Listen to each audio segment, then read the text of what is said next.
Alright, so we're gonna have a random little review video here. A Study in Drowning. A Study in Drowning. If it's not that, I'll put it in the title. But I'm pretty sure it's called A Study in Drowning. So I listened to this book last week, and I'm still trying to figure out exactly how I feel about it, but it's hard. The first half of the book, I did not love it. I thought it was gonna be like 2.5, 3 stars. Like, it was fine. There's nothing wrong with it. But the end of it came together so well, and the male main character that we meet is honestly probably one of my new favorite characters slash love interests of all time. He's great. So it starts out with this girl who's very intelligent. She's from a well-to-do family, but she has worked hard for it herself. She passed all these great tests. She did what she had to do, and she tested high enough to get into the highest level of this college, which is the literary college. Like, her university, there's different colleges in it, and literary is the highest college, and then architecture is the second highest. But literary has never and will never let a female into their college. They revere arts and literature at a very high level, and they don't believe that women have the capacity for it.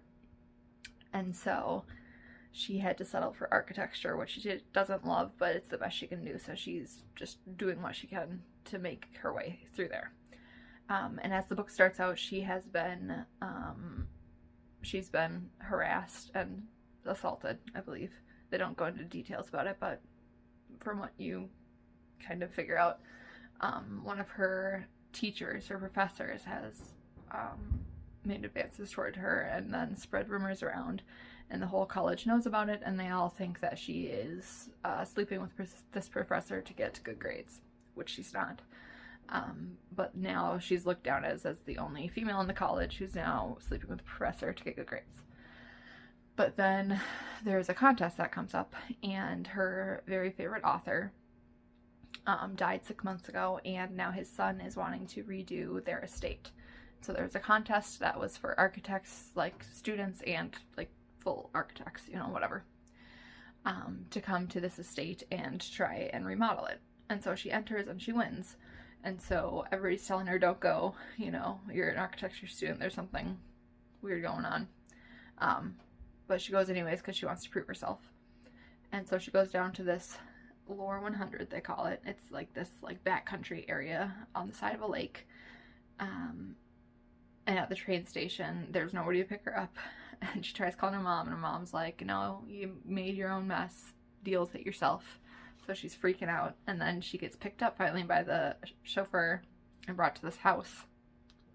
And the whole time, you're kind of wondering if she's mentally unstable, because she talks about these medications that she needs to take. She talks about how she sees fairies all the time, but nobody else does. And so you're wondering if it's true or not, which the whole time I was kind of like, well, it's obviously going to be true. Like, it's a fantasy, like, whimsical story, whatever. I'm sure it's true. But she's brought to this estate and told to live in the guest house. And then at this estate, the next morning, she meets this other... She calls him a boy, but he's a man. Like, they're both in college. Who is also living at the estate, and he was apparently welcomed there by the widow, the boy's mom, who's still alive. But she's a recluse and stays in the mansion, and neither of them ever see her. And so they are immediately like rivals. He is getting to dig into her favorite author's past, and she soon finds out that he's trying to prove that he didn't actually write these things. So the author was from a small fishing town, didn't seem to be literate at all, but he wrote the most amazing stories that are revered throughout their country. Another side plot thing is that her country and his country, the boy, the love interest, are kind of rivals. They live across the lake from each other, and they're always battling. Her country is Lear. I can't remember his country.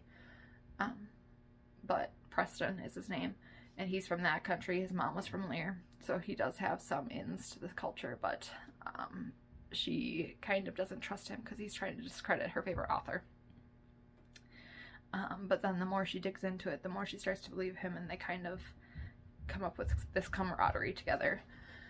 And it goes deeper into the whole fairy tale, and is she actually crazy, and what really happened.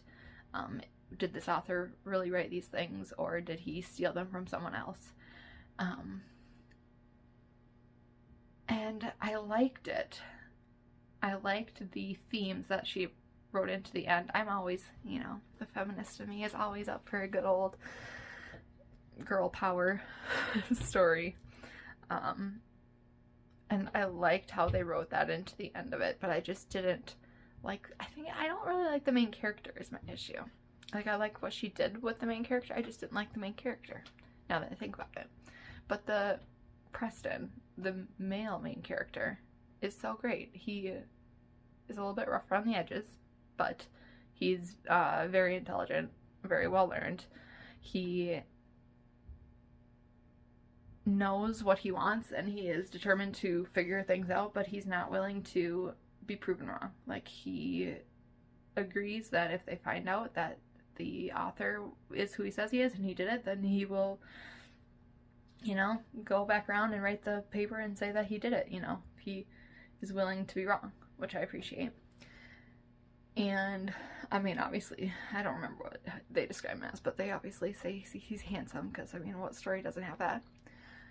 And he stands up for her. He'll do anything, and he takes care of her, and is just sweet. I like it. He's smart, a little bit rugged, and nice. So overall, maybe 3.75 rounded up to 4. That's what I'll give it on Goodreads. Because I liked it by the end, I just didn't love it. Like, it was almost there, there just was something missing in it. So if you like fairy tale type stories, I think it's for you.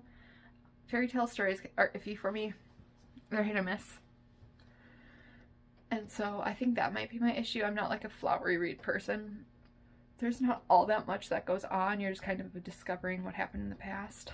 And I think I'm mostly a plot-driven reader. And so I think that's my main issue with it. But I really liked it.